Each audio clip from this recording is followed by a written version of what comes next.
Either apologize to him or we are done. My girlfriend demanded about her male best friend after I made him uncomfortable by asking about their weekend trip together.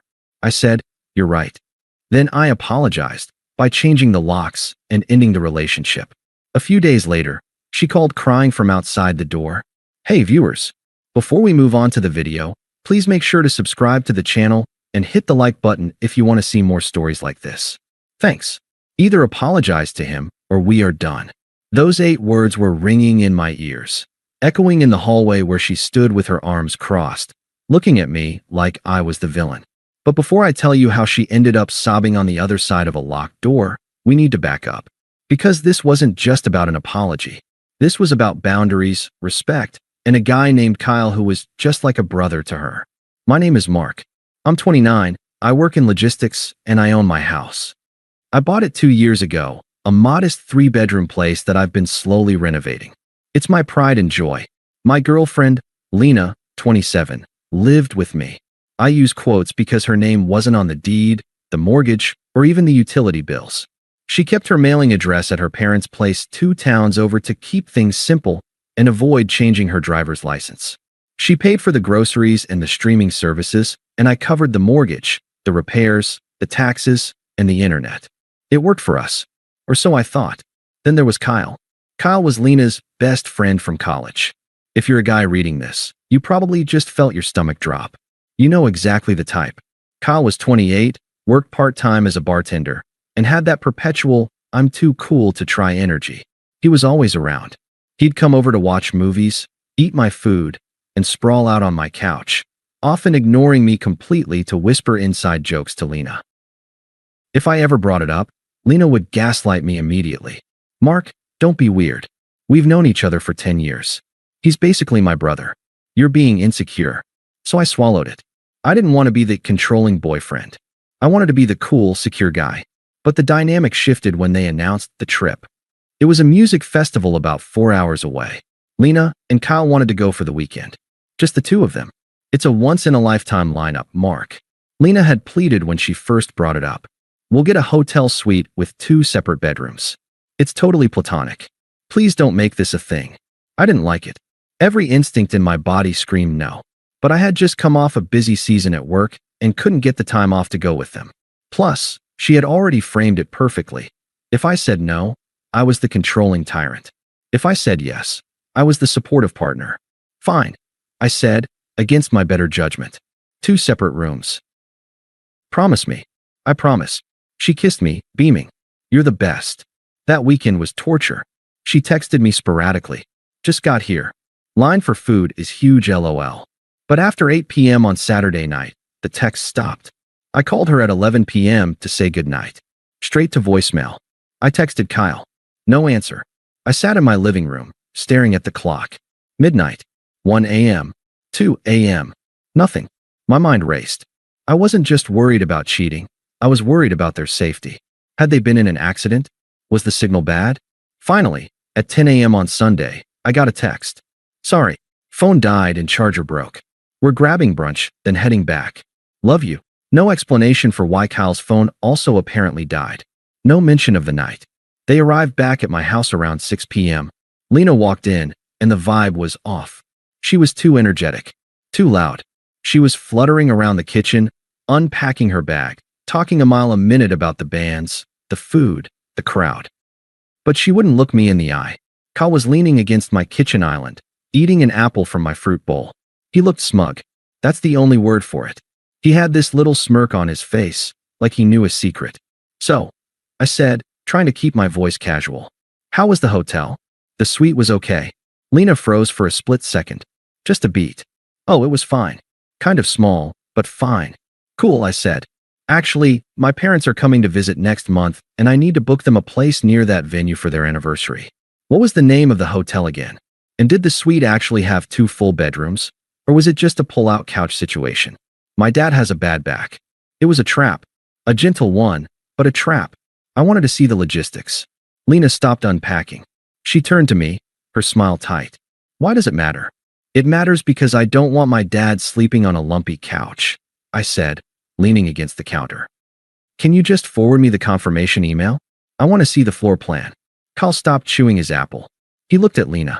I deleted it, Lena said quickly, to clear space on my phone. You deleted an email to clear space? I asked. Emails don't take up space, Lena. And even if you did, it would be in your trash folder. Just pull it up. The air in the kitchen changed. It went from awkward to hostile in 3 seconds flat.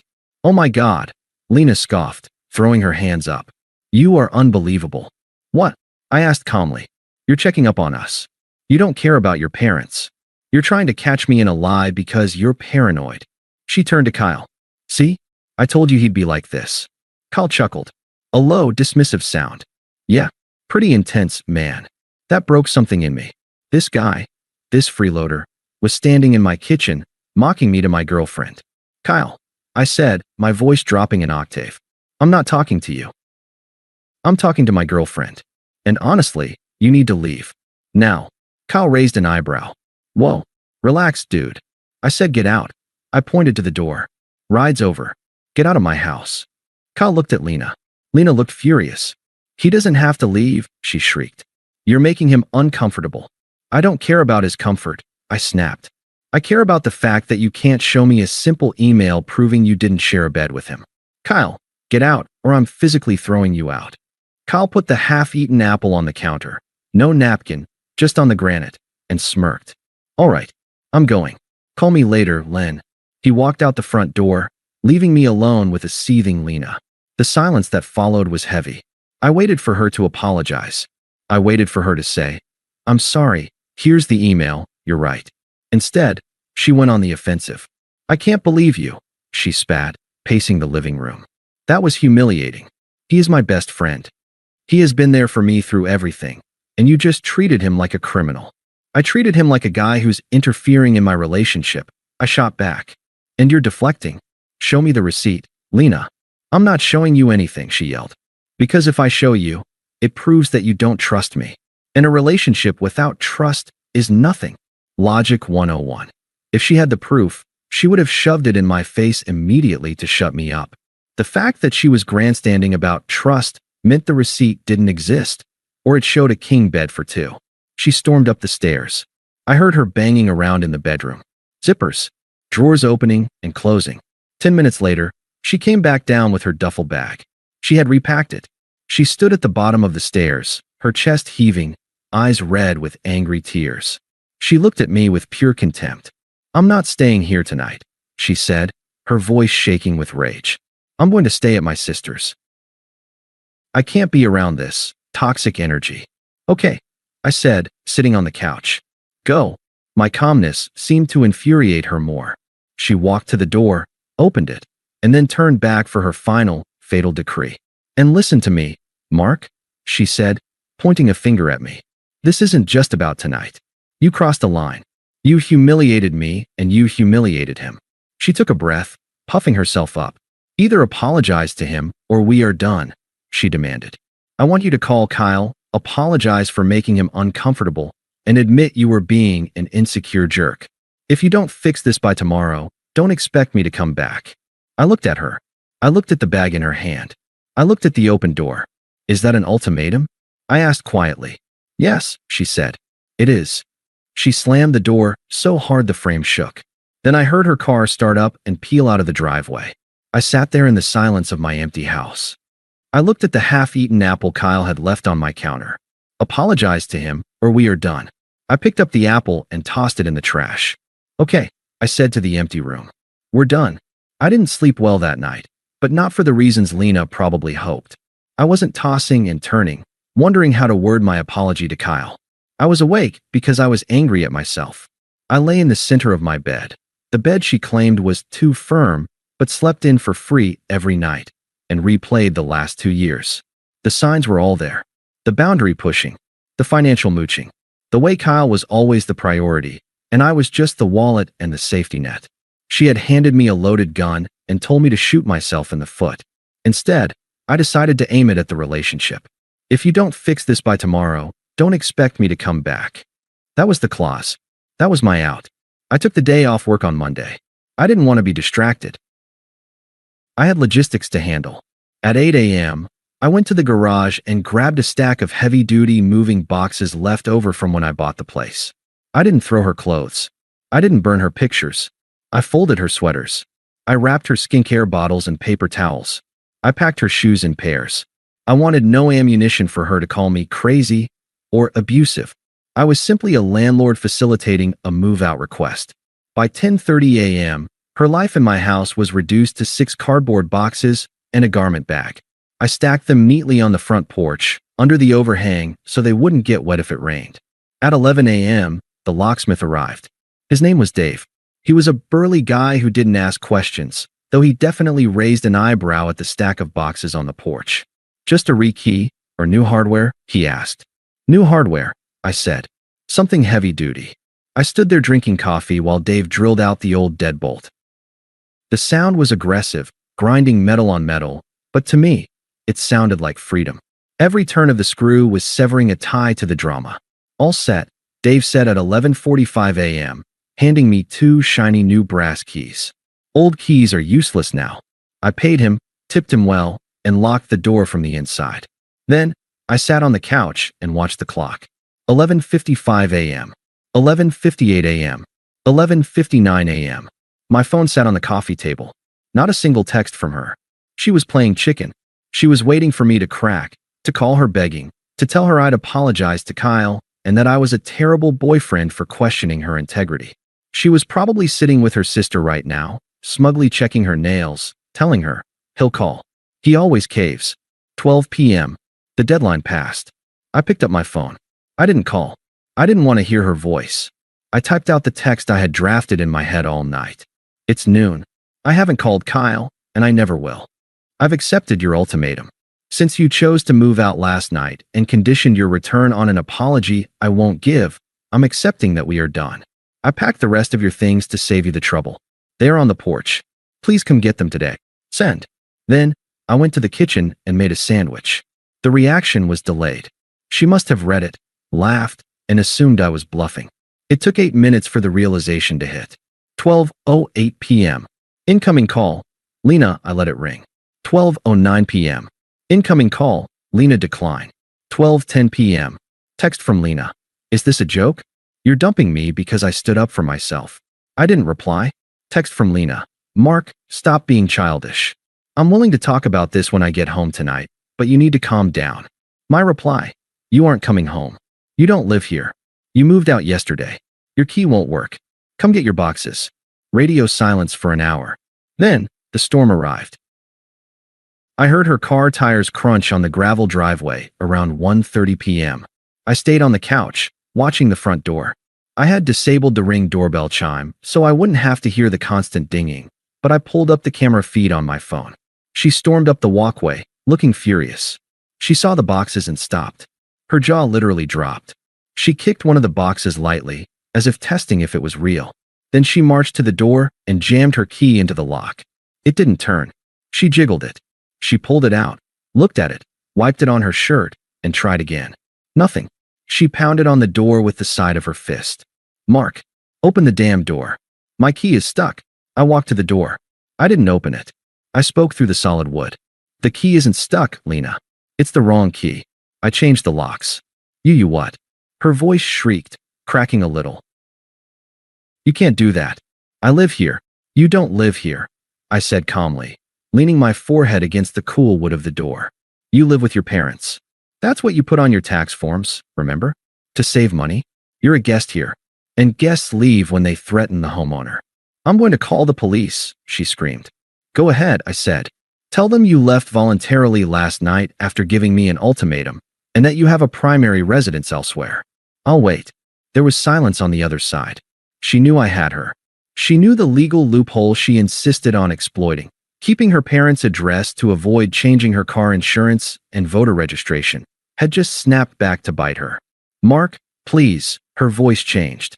The anger evaporated, replaced by sudden, desperate panic. "Stop this. It's not funny. Let me in. We can talk."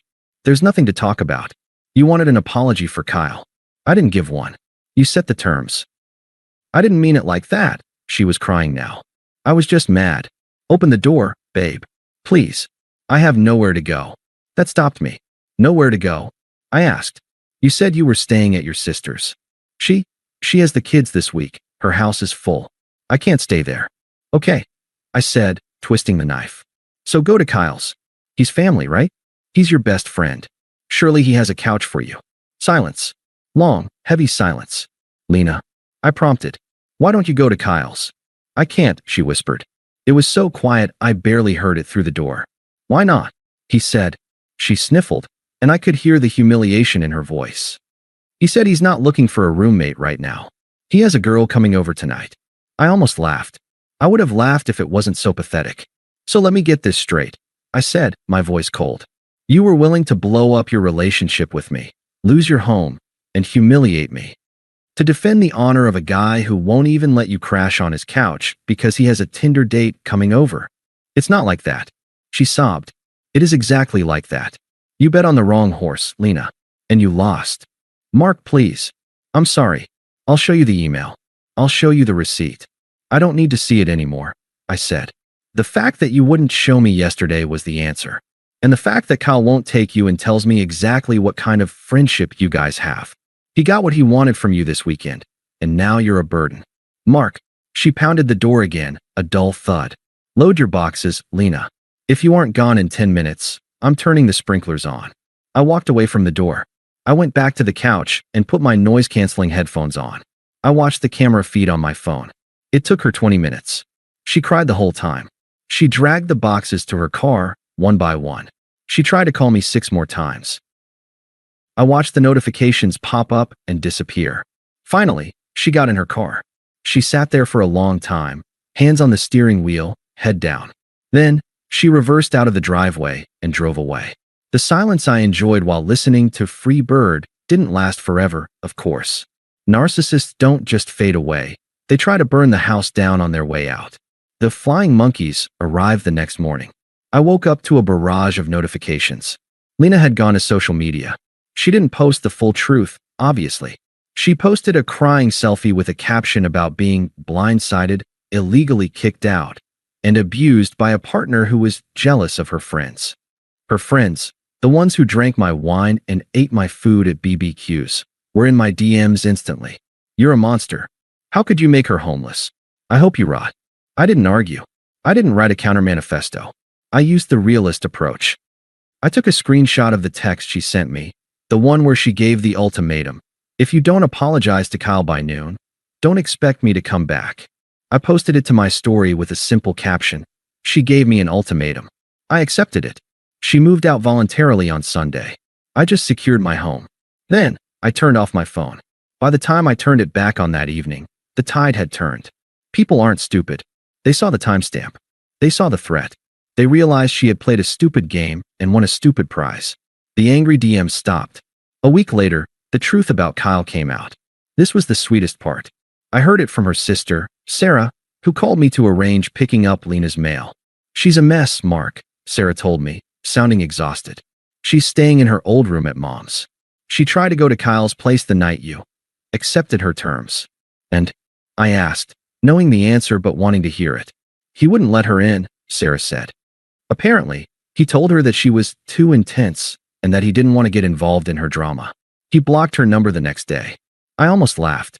The brother, the best friend, the guy she was willing to destroy our 2-year relationship for.